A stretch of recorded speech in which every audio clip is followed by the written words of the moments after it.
Bienvenue à cette émission, Madame, Mademoiselle, Monsieur. C'est un bonheur de vous retrouver pour ce nouveau numéro d'Impression. Impression, le magazine du livre et de l'écrit que la 2STV vous propose tous les 15 jours. Aujourd'hui, dans ce numéro-ci, nous parlerons comme toujours de poésie, en dernière partie avec le recueil Armes et larmes de l'âme de Fally Diaité Kaba.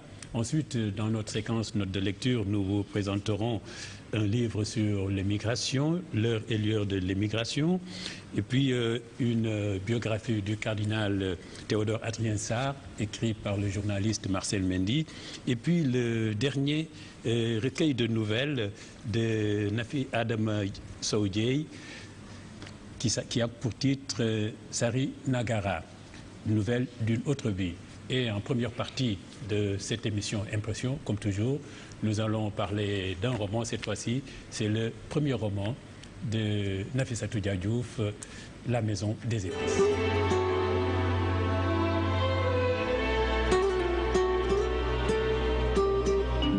Donc, première partie de cette émission, nous allons discuter pendant une demi-heure environ de La Maison des Épices, le dernier roman de Nafissatou Dia Diouf. Ceux qui vont en parler, d'abord Sana Kamara. Sana Kamara, il enseigne aux États-Unis, à Missouri. La littérature est langue africaine. Oui. Quelle langue? Le Wolof. Le Wolof. Oui. Et puis aussi, vous êtes écrivain, vous avez écrit des livres, 4, dont celui-ci, Poésie sénégalaise d'expression française. Oui, c'est mon dernier, oui. Oui. Et les autres choses que vous avez écrites? J'ai écrit un livre sur l'épopée mandingue qui s'appelle en anglais The Epic of Kelefa Sané. Oui. J'ai fait un dictionnaire de Wolof anglais aussi qui a été publié par l'Université de Wisconsin. Oui. Et l'épopée de Kelefa Sané a été publiée par Indiana State University. Oui.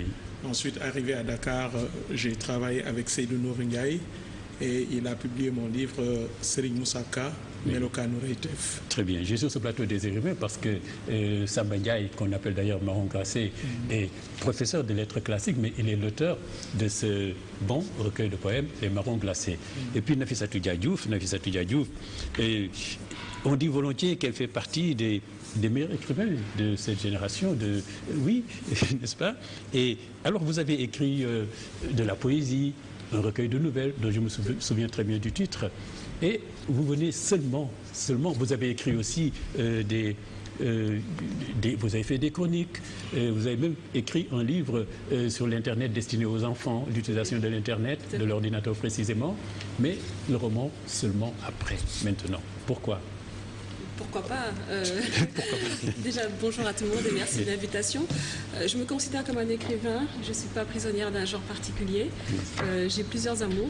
J'ai commencé par les nouvelles, par la poésie d'abord. J'ai édité en premier les nouvelles, j'en ai fait 2 recueils. J'écris de la littérature jeunesse. Je ne me mettais pas de pression pour le roman. C'est un roman qui a été en chantier pendant longtemps. J'en ai d'autres en chantier d'ailleurs. Chaque œuvre a sa temporalité. Disons que oui, c'est au bout de 10 expériences d'édition que le 11e est un roman. Pourquoi pas? Je pense que écrire, c'est un acte que j'aime faire et je le fais dans tous les genres. On a l'impression qu'elle a pris son temps, qu'elle a bien préparé ce roman-ci, La Maison des Épices, pour l'écrire, quand elle dit qu'il ne fallait pas se dépêcher. Alors, c'est quand même un roman qui est étonnant en tout, l'histoire, les intrigues, le thème. Et on a l'impression que vous êtes préparé sur le plan historique, documenté, même certains mots. Parfois, on prend le dictionnaire pour 2 ou 3 mots. C'est vrai. Vous n'aviez pas vu mes premiers écrits, hein, c'était pire. Oui. Vous êtes vraiment préparé pour ça? Oui, disons, c'est aussi un peu un péché d'ailleurs de ce roman-là. À un moment, il était trop documenté. Oui. J'ai pas voulu. Enfin, je pense que c'est respectueux quand on présente quelque chose à un public de le faire bien. J'ai été un peu trop bonne élève. Je me suis un peu trop documentée, surtout des domaines que je connaissais pas vraiment, comme le domaine médical, comme d'autres domaines comme tout ce qui est médecine, paramédecine.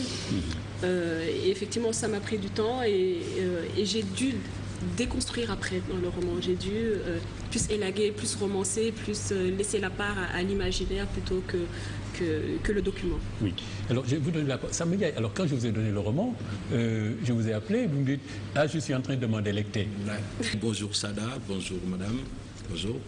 Donc, c'est vrai le mot que j'ai utilisé. Je vous ai dit par SMS que j'étais en train de m'en délecter, n'est-ce pas? Et je voudrais commencer d'ailleurs par saluer cette dame. Et je avais envie de vous dire, gardez quand même votre esprit Voilà, critique. exactement. Bon, mais rassurez-vous, nous l'avons gardé. Je voudrais donc saluer en elle, déjà à travers son roman, un grand homme de culture. Je parle bien de l'homme, l'espèce.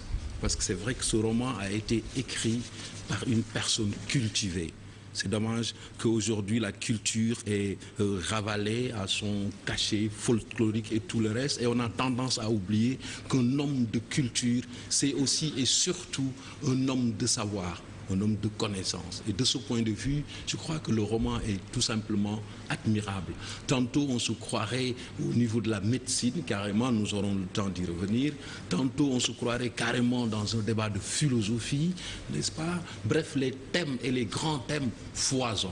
Oui. Mais déjà, même le titre, La maison des épices, c'est un cocktail d'épices qu'il y a là-dedans à travers les personnages. Nous aurons le temps d'y revenir. Des personnages assez caractéristiques, assez particuliers, dans un cadre aussi assez particulier, n'est-ce pas, qui fait ce cocktail d'épices-là. Maintenant, nous reviendrons. Oui, Sada? Oui, vas-y. Oui, ce que je voudrais ajouter à ce niveau, c'est que c'est vrai, ce qui est séduisant, c'est d'abord l'écriture et les techniques liées au roman. L'écriture, chapeau, elle a dit qu'elle est bonne élève. Moi, je veux bien, en tant que professeur, le croire. Parce que c'est une plume très soucieuse de la langue, de sa justesse. Madame Diouf écrit juste. Madame Diouf, vraiment, est quelqu'un qui maîtrise la langue de Molière. Souvent, ce n'est pas le cas dans les romans que nous recevons. Tout à l'heure, j'y reviendrai parce que tout de même, il y a deux passages où peut-être la bonne élève a un peu Mais dites-nous tout de suite. Oui, tout de suite. Oublier, Par exemple, à la page 11, j'ai été surpris, surtout que c'était très beau, quand elle dit, alors excusez-moi, je ne vais pas me perdre, c'est à la page 11, on va directement au livre. Voire même. Donc d'abord il y a voire même, ça c'est un pléonasme.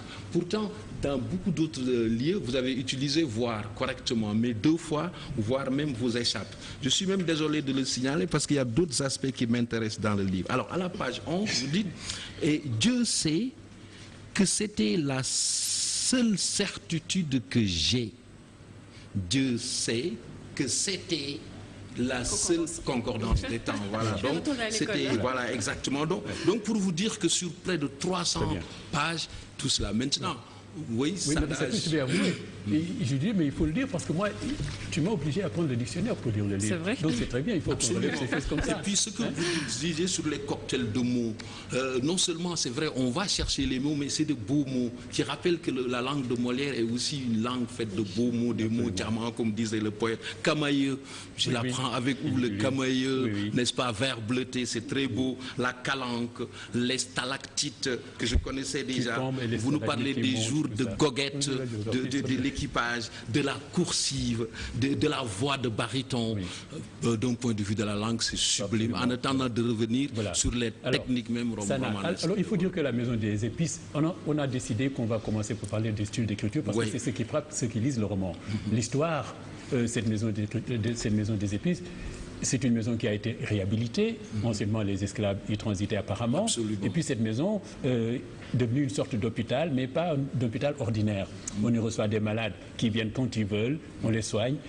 Et sur les deux, médecine moderne et traditionnelle en même temps. Si vous permettez ça, excusez-moi, juste ce mot à ce niveau, parce que c'est vrai, quand on lit la maison des épices, ce serait un bon nom pour un restaurant, pour quelque chose lié à l'auberge. Mais véritablement, c'est ça qui surprend. Or, on se trouve dans un centre hospitalier assez particulier, dans lequel, effectivement, il y a encore un cocktail de médecine moderne et de médecine traditionnelle. Très bien. Salut. Oui, vous avez tout à l'heure parlé de la langue de Molière et pourtant, si on lui demande de quelle langue est-ce qu'il s'agit, elle va vous dire c'est la langue de Senghor. C'est ce que vous avez écrit dans le texte, n'est-ce pas? Et donc, c'est la langue de Senghor au lieu de la langue de Molière pour dire que le grammairien sénégalais est égal, n'est-ce pas, à l'écrivain français. Donc, dans ce sens, je trouve que, comme je vous avais dit au téléphone, que le texte est bien écrit, il est fluide, on comprend le tout, même s'il y a des points de vocabulaire où il faut chercher sur l'Internet, parce que maintenant il y a tous les dictionnaires sur l'Internet, on n'a pas besoin d'ouvrir le Larousse pour comprendre, et on comprend ce qui se passe. C'est-à-dire, ce qui me plaît dans l'écriture de Madame Diouf, c'est cette inquiétude que j'ai de dire où est-ce que ça va finir. Et à un moment donné, je trouve le résultat moi-même. Je dis, tiens, je devais savoir ça bien avant. Comme je vous ai dit, à la page 141, on se rend compte que malgré qu'il est affecté, n'est-ce pas, qu'il soit affecté d'amnésie, lui sait que son prénom commence par S et finit par T. Et donc, déjà, le nom de famille qui finit par T suggère que le médecin qui s'était beaucoup plus impliqué dans sa vie, n'est-ce pas, d'amnésique, c'est le docteur Yérim Tall. Oui. Et je me suis dit, mais pourquoi j'ai attendu presque à la page 280 pour savoir que c'est le docteur Yérim Tall qui est le père de l'enfant. Vous voyez, je ne suis pas le seul. Et ensuite, tout à l'heure, en discussion, on parlait du couplage de lui et Hawa ou Eva, et on se demande pourquoi ça finit, n'est-ce pas, puisqu'il s'agit ici d'acculturation, il s'agit d'aliénation. Et donc, on dit à lui, tu ne nous appartiens pas. Tu n'es pas noir, tu n'es pas blanc, tu es métis. Et donc, lui est à la recherche de son identité. Et à la fin, au lieu de le coupler à l'identité sénégalaise, comme le disait l'infirmière, il finit chez Eva. Oui. Et on se demande pourquoi cet attachement à une autre race, c'est-à-dire la race métisse. Et ça, c'est à vous de répondre à cette question. Avant tout, il faut dire quand même que lui, parce qu'il a parlé, lui, c'est un jeune homme qui est dans le roman, qui a eu un accident et qui est devenu amnésique, qui ne se souvient plus de son passé. Et on essaie justement de le traiter par tous les moyens, la médecine moderne et les traditions. On a même amené une 7-4, on lui a fait même du NEP pour qu'il retrouve son passé. Pour que les gens à ce niveau, pour rester encore sur la forme, il l'a dit tout à l'heure mon collègue, c'est ça en fait le génie des grands romanciers. Savoir garder cela et qu'à la fin on puisse te dire mais pourtant j'aurais dû le savoir. C'est que dès qu'on ouvre son livre, tout de suite on est embarqué. Mais ce Yérim Tall là, mais qui est-il? Et ce patient, mais qu'est-ce qu'il y a derrière qu'il a oublié? Il y a un tas de questions qu'on se pose et qu'elle a justement la subtilité de manager, j'allais dire, jusqu'au bout. C'est dans les 3 dernières pages que la mèche est véritablement lâchée. Donc ça aussi, c'est véritablement un signe de grand romancier. Sans oublier maintenant, cette maison des épices, Sade le disait tantôt, avec même dans les épices ces beaux noms, le cumin, la cannelle, les safrans, toutes les saveurs, toutes les sonorités. Cette maison elle-même est un cas d'amnésie. Oui, parce que vous le dites, vous l'écrivez à un moment donné, vous dites que même les livres oublièrent cette page sombre de l'histoire, seul était resté le nom de la grande maison comme une douce évocation d'un passé oublié. Parce qu'il s'est passé plein de choses là-dedans, seul demeurait donc diversité, etc. Vous parlez, quant au passé, il fut rapidement relégué dans les geôles de l'oubli. Et je me suis dit que voilà, c'est comme si le simple fait d'écrire ce livre déjà, c'était en fait rendre sa mémoire à l'Afrique, restituer un certain passé qui a été effectivement de façon très pernicieuse commis de notre histoire. Et cela aussi m'apparaît être fantastique. La maison elle-même ressemble aux personnages qui y sont. Oui. Déjà merci pour vos impressions très positives. Non mais j'imagine en fait ça doit correspondre à ce qu'il y a à l'intérieur et je vous en remercie. Oui, le travail d'écriture de toute façon est éminemment solitaire et quand on écrit, on est, enfin en tout cas pour mon cas, c'est comme si j'étais commandé. C'est ce on peut appeler l'inspiration du créateur avec un grand C. Qui prête sa plume à un petit créateur avec un petit C. Donc c'est vraiment à travers vos lectures et vos retours que je peut prendre la mesure de certaines choses. Ce que je voudrais dire jusqu'à là, effectivement, cette grande bâtisse-là qu'on a appelée la Maison des Épices, c'est volontairement qu'on a voulu dédramatiser un lieu chargé d'histoires douloureuses. Il ne faut pas oublier quand même que c'était une ancienne esclaverie, un comptoir à épices, il s'est passé des choses abominables. Et aujourd'hui, le parti pris même de prendre ce lieu-là, en faire le lieu où va se passer la plupart des intrigues, et que cette équipe de médecins-là a voulu réhabiliter et revivre dedans pour apporter de l'humanisme et de l'espoir à des personnes qui en manquaient, qui étaient un peu dans des parcours difficiles. C'est un parti pris pour sublimer une page difficile de l'histoire qu'on ne doit pas oublier, mais qu'on ne doit pas dramatiser, et qu'on doit rendre la plus humaine et la plus belle possible. Donc voilà, c'est le choix du titre et du lieu. Pour revenir un tout petit peu sur la question de l'identité que M. Camara a évoquée, effectivement, le fait que ce jeune homme-là ne ressemble pas aux autres, soit ni blanc ni noir, et des yeux, bon, on va peut-être en reparler, ni d'une couleur ni de l'autre, qui ne ressemble pas à un camp, et dans ses souvenirs, il ne ressemblait pas à là où il grandissait non plus. Ça a créé chez lui cette douleur, cette frustration, ce traumatisme, effectivement.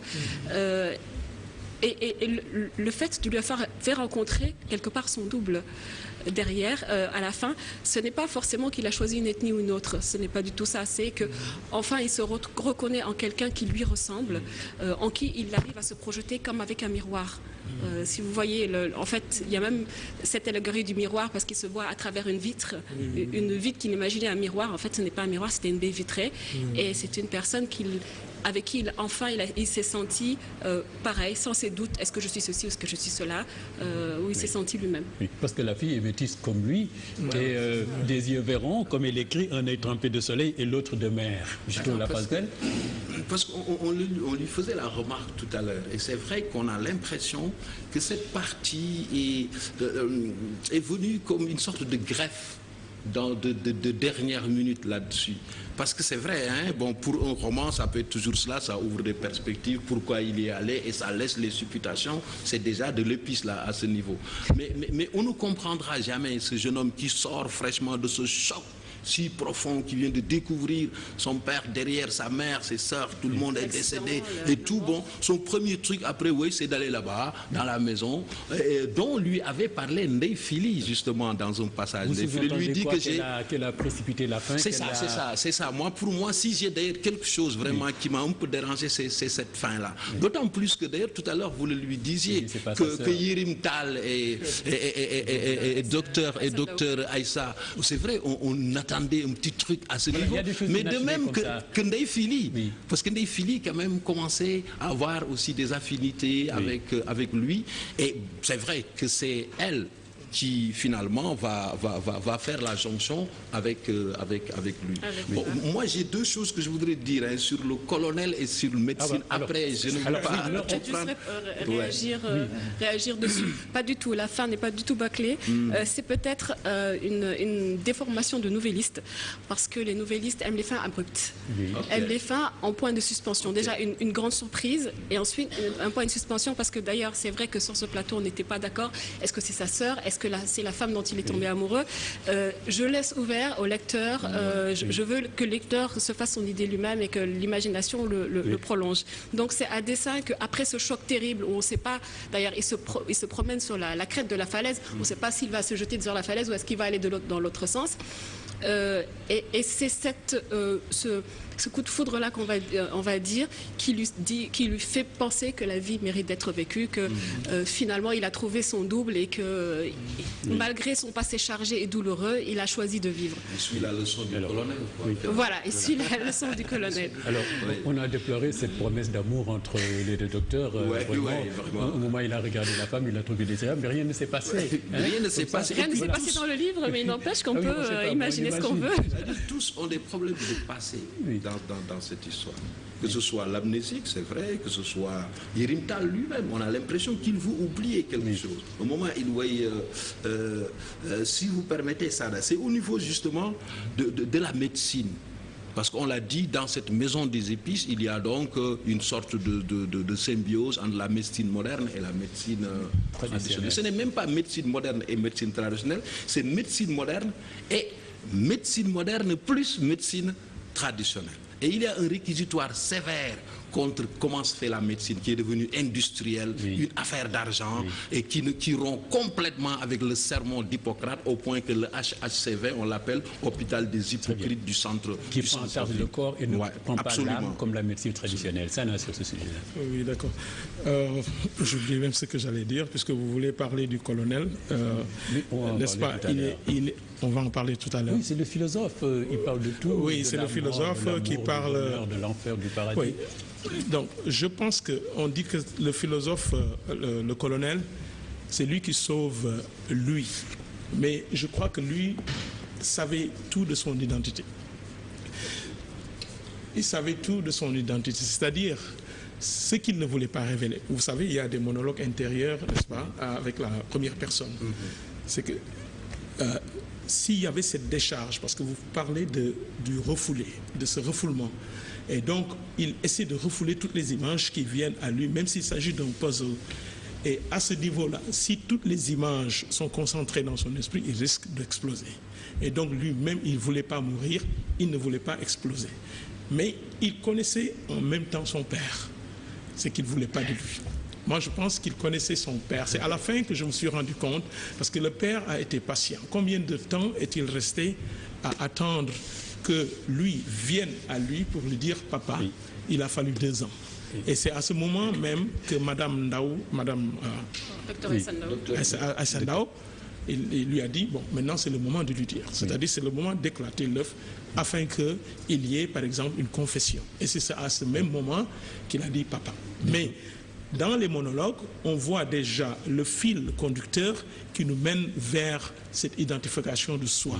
Mais il fallait du temps, il fallait de la patience pour que cela puisse avoir lieu. Il est en train de bousiller votre... je ne sais pas, avant qu'il ne... Moi, je connais déjà l'histoire. Avant que madame ne réagisse, moi je n'irai pas jusqu'à dire quand même qu'il connaissait son père. Par contre, je veux bien croire que si quelqu'un qui aime bien se recroqueviller dans cette situation-là, ça, il s'y complaît au moment, il ne veut pas en sortir. Parce que le roman le montre aussi. À un moment donné, les spécialistes, ils le disent que nous nous sommes complètement trompés. On a suivi les traumatismes de l'accident, alors que son traumatisme est antérieur à l'accident. Et madame l'a bien dit, c'est le traumatisme de ce métis qui est là, surtout qu'il a eu à surprendre la discussion entre son père et Néné Bodje, je crois, et Badjan Koura, n'est-ce pas, qui était vraiment indigné de voir leur enfant amener ici une blanche. Et je crois que son traumatisme d'ailleurs doit remonter de là-bas. Et tout le temps, c'est cette différence qui est là. Parce que même il y a des passages, même si vous suivez le fil conducteur, il utilise bien des mots, des trucs. Donc moi, je suis d'accord qu'il s'emmure dans ce silence, comme le colonel, comme son père lui-même. Mais aller jusqu'à dire qu'il connaissait le père, je ne franchirai pas le Rubicon. Vous allez vous rendre compte que dans tous les souvenirs, il n'y a que l'image de la maman et de Madame Pichon qui reviennent. Il n'y a pas l'image du père. Madame Pichon, sa maîtresse. Sa maîtresse. Et pourquoi pas... Qui lui disait tu es noir parce que tu as mangé trop de chocolat. Trop de chocolat, n'est-ce pas? Et tu es cramé, etc. Tu es cramé. Mais pourquoi pas l'image du père? Vous voyez, c'est-à-dire qu'il devrait y avoir un équilibre entre le papa et... Parce que le papa, c'est lui qui a fait l'effort de reprendre son enfant. Et dans tous les souvenirs, n'est-ce pas, comme je dis dans le fil conducteur, il y a cette absence, n'est-ce pas, du père. Et donc, lorsque lui ne parle que de sa maman, maman, et on peut se demander pourquoi pas le père, n'est-ce pas? C'est pourquoi je dis qu'il savait qui était son père. Écoute, on a fait cet homme. Alors, je pense effectivement que c'est un personnage amnésique, donc c'est un terrain vierge, il n'y a rien.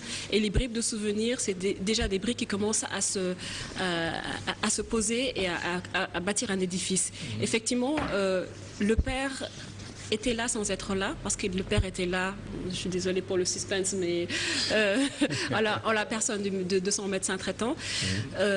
Et tous les autres souvenirs étaient reliés à son enfance, à sa mère qui a disparu dans des conditions assez dramatiques. Et il y avait une autre figure du père, dont on parlera probablement après, c'est-à-dire qu'il avait une certaine... une certaine connivence avec le colonel qui en faisait l'éducation en tant qu'homme. C'est un jeune homme traumatisé et ce monsieur-là qui est d'un autre âge, qui a tout vécu, qui est revenu de tout, lui passait un certain témoin. Ça, on le verra jusqu'à la fin.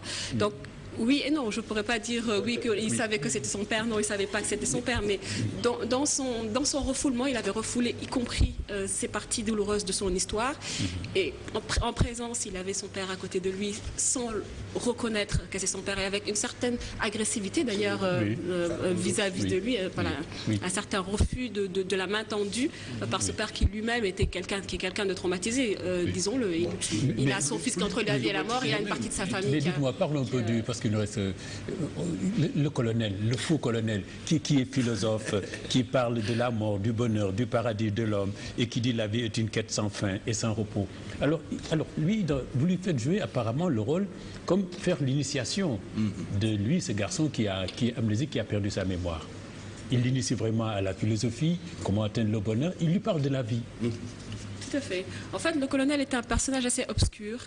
Sous ses dehors de personnes dérangées, il n'est pas du tout. C'est quelqu'un d'extrêmement intelligent, d'extrêmement fin, très marginal aussi, et qui s'est pris d'affection pour ce jeune homme-là, et qui, à la faveur de discussions sans fin dans des cadres, le long de la plage, dans une grotte, etc., lui fait passer des messages en le faisant se questionner lui-même, en lui parlant de choses assez métaphysiques, mais de façon finalement relativement simple. C'est une autre approche, on va dire. C'est une sorte d'initiation. C'est ça. Autant les thérapeutes ont une approche médicale, divinatoire, etc. Autant lui, il a une approche autre, d'homme à homme, en lui faisant, comme tu dis, c'est tout à fait ça, en lui passant un certain témoin, en lui faisant une initiation que son vrai père aurait dû faire peut-être. Et je pense finalement en le raccrochant aux vraies choses de la vie, au vrai sens de la vie. Donc, Et peut-être que c'est lui qui l'a sauvé, en fait, à se retrouver, à retrouver sa mémoire, son passé.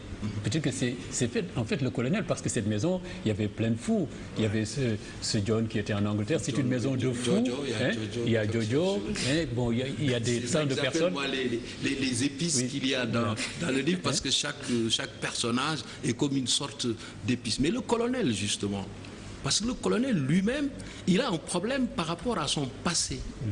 Mais à la différence de lui ou Sega, donc lui, il connaît son passé horrible, qu'il fuit et il mystifie les gens. Parce que même les médecins, ils se disent que bon, il prend des airs de fou et il se complaît bien dans cette situation qui lui permet véritablement d'échapper à la Cour pénale internationale, d'ailleurs, qui va venir à la fin.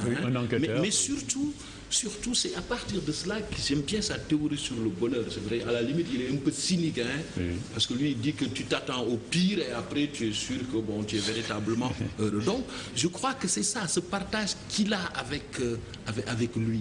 Et si lui va vers lui, c'est d'ailleurs ces jeux de mots, parce que c'est lui qui a donné lui. Donc, si lui va vers lui, c'est parce que déjà, il est dans le groupe des gens considérés comme anormaux dans cet univers. Or, même à y réfléchir de plus, ils sont tous anormaux en réalité. Qui est normal, c'est justement, et c'est ça qui est intéressant. La question, en fait. La question même de qui est normal. Et ça me permet de parler des citations que vous mettez en début d'étude. Il y a un moment, l'autre qui dit « Ma différence avec le fou ». La seule différence qu'il y a entre moi et le fou, c'est que je ne suis pas fou. Alors ça, c'est véritablement un jeu de mots assez intéressant. Et les prises de parole du colonel doivent ramener tout un chacun à réfléchir de qui est fou véritablement. Et même la fermeture de lui, qui ne veut pas parler, doit amener les gens véritablement à réfléchir. Et je voudrais, pendant que j'y pense, saluer également d'un point de vue de l'écriture, comment vous alternez justement ces dialogues intérieurs avec ces dialogues extérieurs. Ça aussi, c'était très beau dans le déroulement de la narration. Donc moi, ce qui m'a impressionné le plus, c'est le niveau de langue que vous utilisez, c'est par rapport aux institutions. Vous n'avez que des docteurs, vous n'avez que des professeurs, des philosophes, à l'instar même du colonel qui cite Socrate, qui cite Sartre, qui parle des textes de Dieu, n'est-ce pas, de l'islam, de la Bible, qui interprète les relations entre la matière et l'esprit. Donc là, on a un philosophe devant nous qui pose des questions, même s'il n'attend pas de réponse. Et donc, c'est là la leçon qu'on donne à lui. Réfléchis sur tout ça et tu vas être libre. N'attends pas le bonheur, n'est-ce pas? Le bonheur que tu as en ce moment, il faut essayer d'en profiter et tout ce qui vient après, vous essayez de faire mieux. Et donc, je pense que lui, il donne une leçon, mais est-ce qu'il a appliqué cette leçon? Parce que, puisque il a fui, n'est-ce pas, après avoir fait la guerre d'Algérie, je pense... du Libéria. C'est un criminel de guerre. Hein, oui, mais c'est-à-dire que le docteur Ndao disait que quand on l'a récupéré, il disait qu'il avait fait la guerre d'Algérie pour la France. Et maintenant, on se rend compte... C'est un mythomane, en fait. C'est un mythomane. C'est un mythomane, mégalomane aussi, n'est-ce pas, qui pense qu'il est roi, on l'appelle le Djaraf. Et là, on se rend compte que non, ce n'est pas le même personnage. Mais malgré tout cela, docteur Ndao essaie de le protéger, n'est-ce pas, en disant... on va essayer de le protéger plutôt que de le rendre à la Cour pénale internationale. Je vais peut-être essayer de défendre mon personnage. Le colonel qui est un personnage pour lequel j'ai beaucoup d'affection aussi. C'est vrai, c'est un mythomane, il est fantasque, il est obscur, il a des aspects peu reluisant. Il se dit colonel, mais en fait c'est un sous-officier, voilà, probablement. Et on ne sait pas vraiment. Le CPI mène une enquête sur lui et sur des crimes de guerre avérés, mais l'enquête n'a pas été faite. Donc c'est un peu le doute que j'ai voulu introduire dans le roman. On ne sait pas vraiment quelle est sa part de responsabilité, si oui ou non c'est un criminel de guerre. En tout cas, une chose est sûre, c'est qu'il s'est réfugié dans une pseudo-folie. Il s'est réfugié dans une maison des épices où il pense être loin de tout et à l'abri de tout. Peut-être parce qu'il en a été victime aussi. Peut-être que moi je pense aussi à tous ces soldats qui reviennent de la guerre avec l'esprit complètement dérangé parce qu'ils ont vu des choses, ou ils ont peut-être commis des choses qu'ils n'auraient pas commises en tant que personne normale dans un environnement normal. Donc voilà, c'est probablement ça. Mais ça n'enlève rien à son personnage qui, comme vous dites, c'est un philosophe. Oui, il est séduisant, cultivé, intelligent. Oui. Moi je vous soupçonne d'ailleurs de bien aimer ce personnage-là. Parce que c'est un peu nous tous, on a tous nos côtés...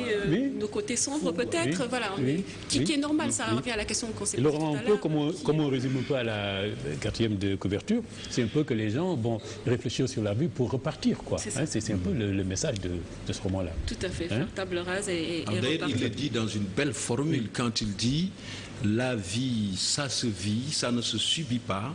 L'existence, ça s'assume, ça ne se consume pas. C'est la philosophie de lui. Hein, et puis, du colonel.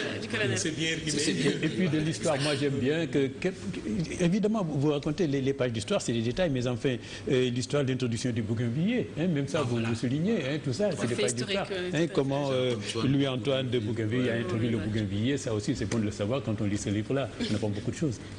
Je vous remercie, Nafissatou. Merci à vous, merci de l'invitation. D'être venu nous parler de votre premier roman, dernière production, La Maison des Épices. Je le recommande à tous les amoureux de romans. Il est bien écrit et ça vaut le coup. Mais très bien.